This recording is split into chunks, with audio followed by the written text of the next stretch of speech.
Muy buenas a todos, bienvenidos de nuevo a Camps & More. Hoy con esta Olympus MJU V o 5, no sé. Queridos amantes de la fotografía analógica, bienvenidos de nuevo y tenemos un pedacito de historia fotográfica en nuestras manos, la Olympus MJU 5, una cámara compacta que prometió ser la reina de tu bolsillo, aunque tu billetera en el otro bolsillo llorara un poco. Corría el año 2002, época de gloria para los pantalones de tiro bajo, los CDs piratas y las cámaras compactas. Olympus lanzó la MJU 5, también conocida como Stylus Epic Zoom 115 en algunos mercados. Esta cámara sería la que cerrara la famosa saga MJU, una familia de cámaras compactas que revolucionó la fotografía analógica desde los principios de los 90. Su precio original de lanzamiento rondaba los $300 y antes de que digas, no es tanto, bueno, ajustemos a la inflación, esto serían hoy unos $550, así que estaría al precio de una Pentax 17. Uy. Pero claro, ponte en contexto, era la época de plena irrupción del mercado digital compacto, entonces ¿a quién iba dirigida esta cámara? Bueno, pues básicamente a todo el mundo que quisiera una cámara compacta, elegante y fácil de usar, dirigida a familias, viajeros ocasionales y cualquiera que quisiera una cámara de apuntar y disparar con estilo y seguir disparando en carrete. Además, su diseño duradero, resistente a salpicaduras, era perfecto para esas personas que se llevaban la cámara al parque y de paso derramaban la Coca-Cola encima. Como siempre, no estaba solo en el mercado, sí que es verdad que el tamaño tan extra compacto y la construcción de calidad eran diferenciales. Otras cámaras de la época fueron, por ejemplo, la Canon Sureshot Zoom 80, la Nikon Lighttouch Zoom 120 o la Minolta Riva Zoom.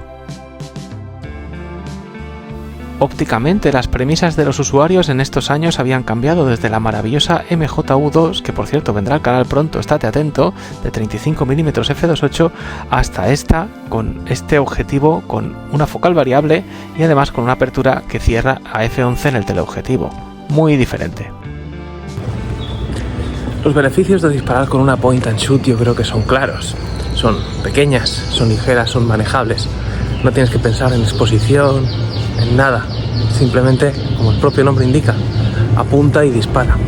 El rollo es saber si tiene la calidad suficiente, si las fotos van a salir bien y si merece la pena, dado que el precio de los carretes sigue subiendo.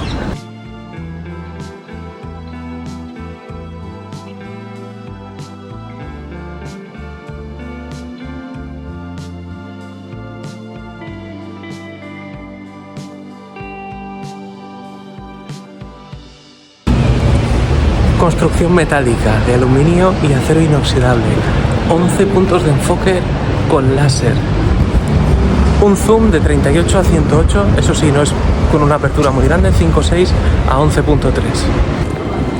Velocidad de obturación entre 4 segundos y 1/570. Lector de código de X para ISOs desde 50 hasta 3200. Un visor con zoom real, es decir, que te acerca y te aleja la imagen cuando haces zoom. En cuanto a sus sucesoras, pues no las hubo, la verdad. La MJU 5 fue el último suspiro de la serie analógica antes de que Olympus cambiara el rumbo hacia lo digital. Justo después, la compañía lanzó las primeras compactas digitales de la línea Stylus.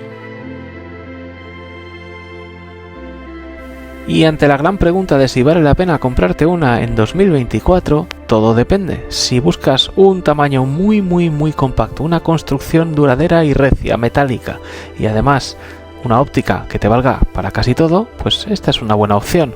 Ahora, prepara a desembolsar unos buenos puñados de euros.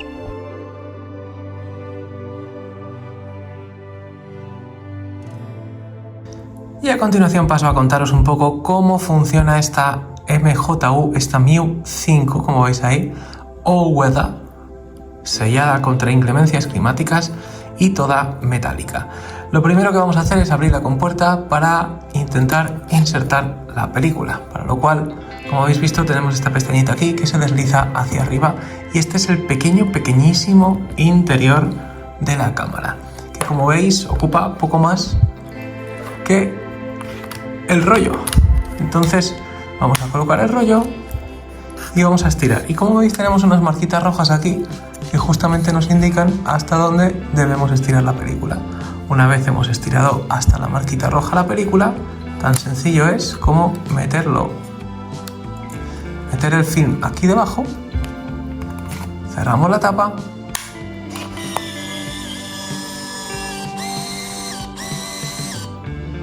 ahí hace esos movimientos y si no nos indica ningún mensaje de error, que no nos lo está indicando, nos está indicando el primer fotograma, entonces tenemos la cámara lista.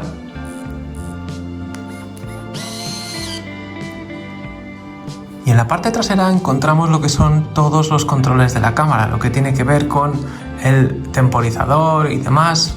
Tenemos aquí el control del flash, que conforme vamos apretando el botón nos va indicando todas las posibilidades que tiene cada una de las funciones, como ahí estáis viendo.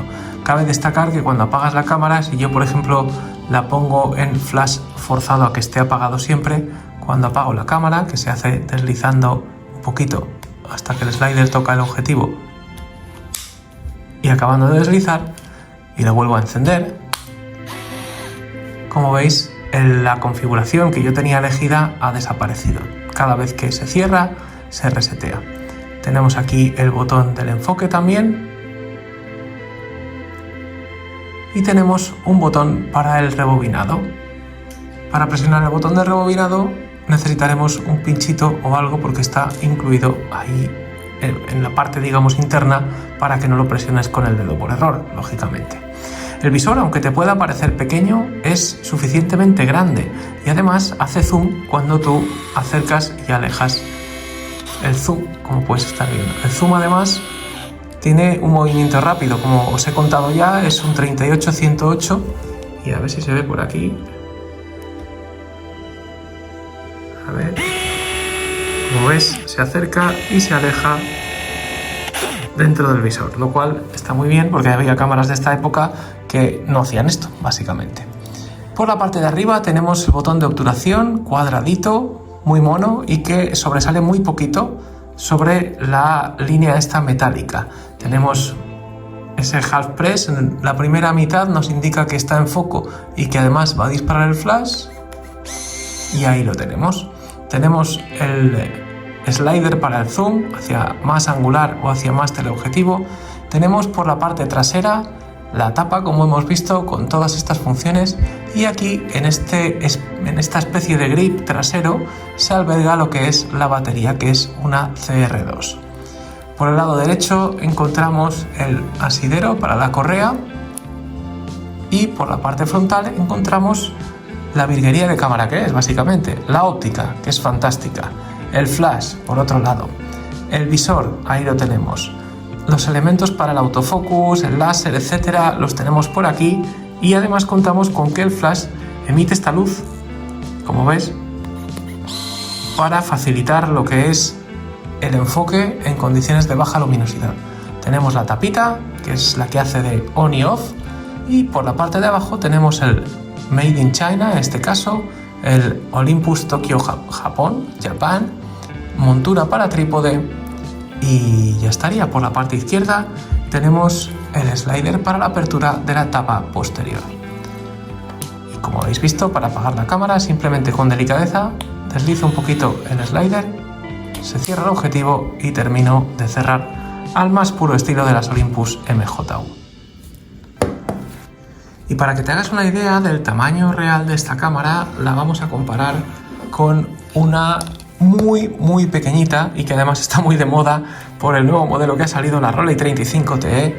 Y como ves, esta cámara aún es un poquito más pequeña. Si te fijas, es más bajita.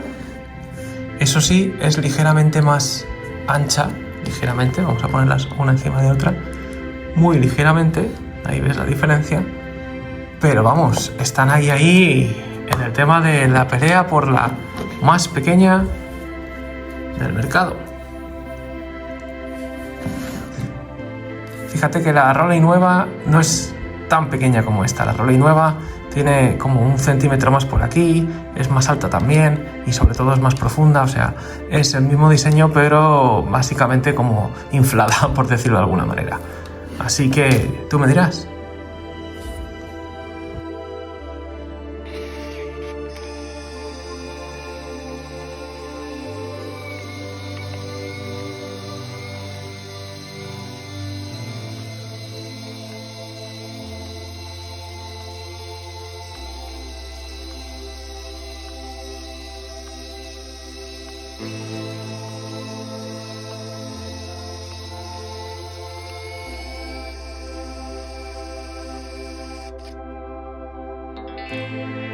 Sin más, espero que te haya gustado el vídeo. Si fue así, déjale tu like, como siempre, suscríbete al canal si todavía no lo estás para más contenido como este y compártelo con tus amigos a quienes les puede interesar esta Olympus MJU o el contenido que creamos semanalmente. Un abrazo grande a todos y paz.